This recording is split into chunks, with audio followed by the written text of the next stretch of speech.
States dollars and bars of gold. Another deputy hospital director was discovered to have embezzled 10 billion yuan, while a deputy mayor of a fourth-tier city stole over 3 billion yuan, owning more than 1,000 properties. In Liaoning, the province's top corrupt official, Su Cheng-yuan, accumulated hundreds of billions over 2 decades, with 2,014 properties totaling over 133,000 square meters. The weight of his property deeds alone exceeded 100 kilograms. Even Chinese citizens themselves are stunned. Corruption in China is now counted not in millions, but in billions.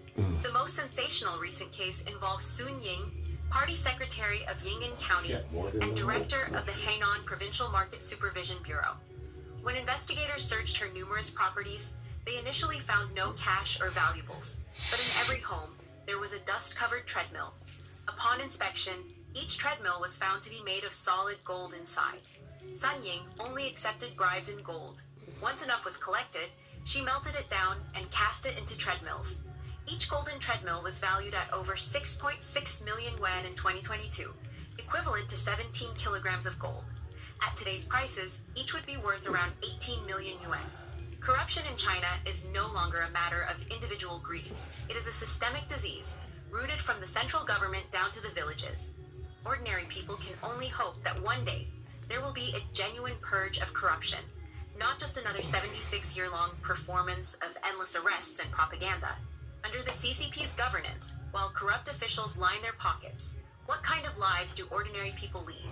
One man comments, "We earn our money 1 yuan at a time, while they steal it by the billions, and then they tell us we must work hard to prosper."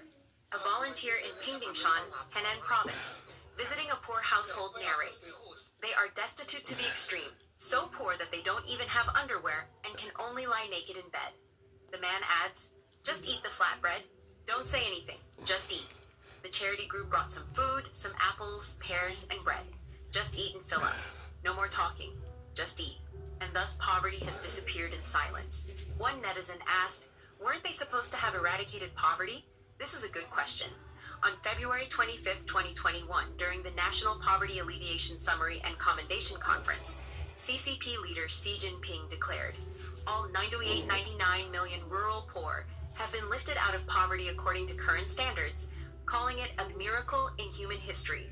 However, the harsh reality of poverty in China exposes the hollowness of such propaganda.